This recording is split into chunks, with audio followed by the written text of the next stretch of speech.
Thank God it's Friday, I said no hairdresser ever. Welcome to the Weekend Geek Out.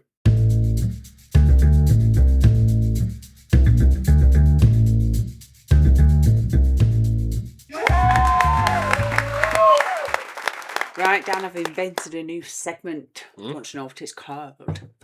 What's that? It's called the Geekly Weekly Wonder. Jesus, that's a mouthful. Where did you come up with that one? I don't know, but you can't say it after a few beers, I'm sure.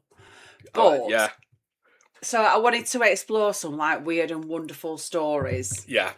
But this week I got wind of a story that's been exploding on social media. Do you want to know what it is? Is it? This is a family show. It is a family show. Yes. Right. Well, yeah. If it's Right, if it's safe for work, it's safe for the channel. So yes, go on. Yeah. Right. So you think like history buffs, yeah? They like the relics, don't they? And History what? Buffs. Buffs. Right. I thought you said boss. Buffs. Right. Right. They love the relics. Yeah. But one guy seems to take it to explosive new levels. Right. I don't know. You've probably heard about this one. I don't know. So I don't know. I've not had a chance to really sort of go on Google or anything this week anyway, so I've probably not heard this. But yeah, go on. Because it's absolutely hilarious. Yeah. Right, a 24-year-old guy walks into like the emergency department at a hospital in Toulouse in France. Yeah. Probably walking a bit funny as well, and in excruciating pain. So he's I'm in pain, and so like they rushed him in for emergency surgery, and then they found that he had a World War I bomb inserted into his rectum.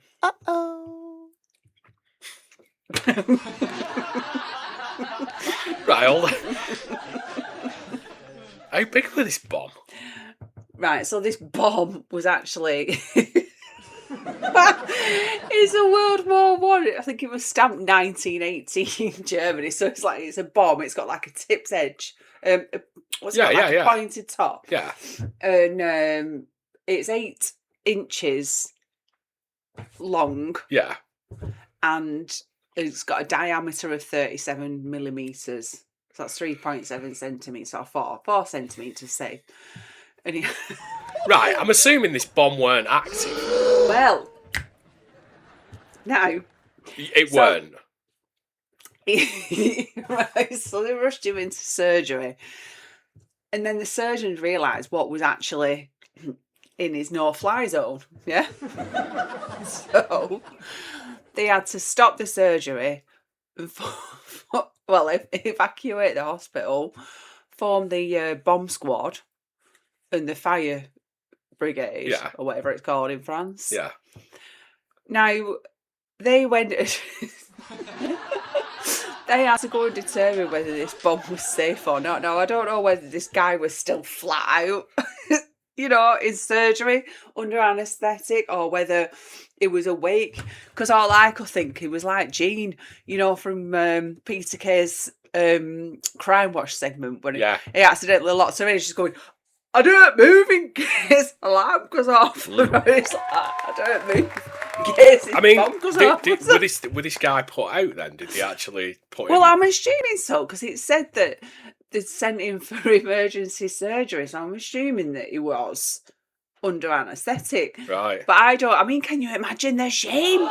Can you imagine if he was actually awake and all these bomb squads were going, examining whether this bomb was anyway, they did determine that this bomb was safe. I don't know how they did that.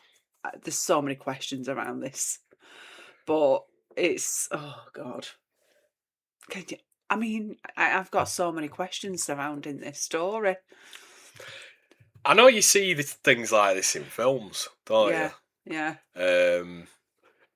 I remember one of the Jackass scenes where they put a little toy car in a condom and he put that up his bum and he went for an X-ray. And I mean, they do that for entertainment. This guy's obviously done this for his own I know. gratification, honestly. Yeah. I'm just glad they didn't take. I'm just glad that they didn't do a controlled explosion. Oh God, could you imagine that? Yeah. I mean, did it end up being an inactive? Well, bomb? they deemed it safe, but it was actually a bomb. You know, it survived. It survived 2 world wars, this bomb, wherever it's been, but ended up in like the most unlikely hiding place ever. Where did it get it? I've got so many questions about this. Why would you even think of putting that up your rectum? Well, you never know about these people. I have heard actually that it's been. knowing that could just like. That'd just blow you up, wouldn't it, into millions of pieces? Why would you do that? I don't know. But I have heard, actually, that it's now being sponsored by Vaseline. I don't. Right. Questions. Where did he acquire it? You know, was it a family heirloom? Was it something from his, like, granddad or his great-granddad? Something he'd kept from the war?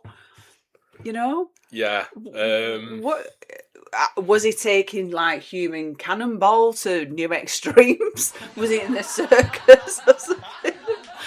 I don't know. Why would you even? Was it rusty? I've got no words for that. So, I mean, you do read these things, don't you? And, oh God, I know. Were this like in the National Enquirer or something? Were this a real thing? No, it was real. Right. It's a real thing, but it's like. What did he say when he walked in? I mean, he must have. And how did he get there as well? I mean, if he took a cab, that poor driver, now he must be thinking, gee, that were a close shave. Yeah. Because he's travelling around with a bomb that could go off. But he's actually getting. He's going to face legal prosecution now. Because obviously he had this inactive. Well, it was a bomb. He had this bomb on his person. So I can't imagine. I mean, what do you even say when you go into hospital with something like that? You probably just said, doctor, I were having a shower with my bum. Yeah. And it were on the floor. I slipped and my bum went on it. And it went. Or he could have been gardening. Yeah. You know, he could have been gardening or something, and this bomb was just there and he didn't realise, and he stumbled and fell back, and unfortunately it ended up being inserted into his rectum. Yeah, while he were gardening naked. Yeah. Could be. He'd say he were naked, you know. Oh, honest to God. But it's not even the first time that this has happened in France. No. Because in 2022, an 88-year-old man went to hospital with the same medical condition.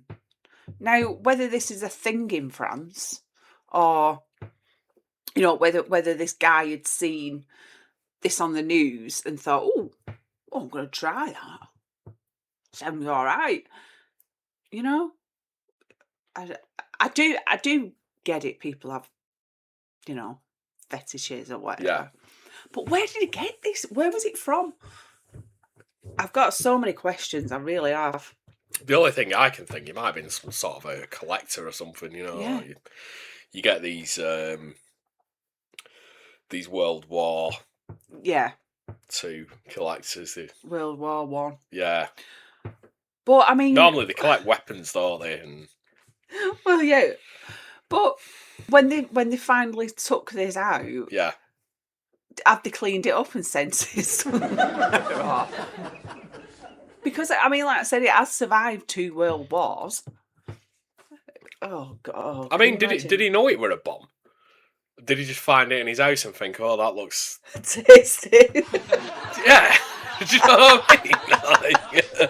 Like, somebody sort of polished it up and cleaned it, and he thought, "Oh yeah, that looks like a shiny butt plug. I'll give it a go." Yeah. He might not even know it were a bomb. Oh God, I don't know, but he's facing legal consequences now. Oh, I can't believe I've got so many questions about this, and do you know, I hadn't even looked online about this actually, because I bet some of the memes and stuff are absolutely brilliant about this. But I have put a little poll down in the comments. Yeah. Yeah. And it is the worst place to store a World War One collectible. So it'll be A, on a shelf. B, in the attic. Yeah.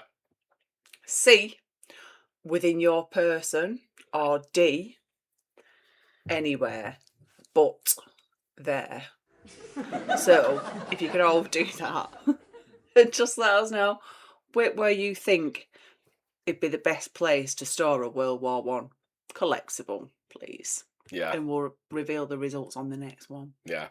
I think that's enough about Mr. Bombastic. I think we'll leave that there now.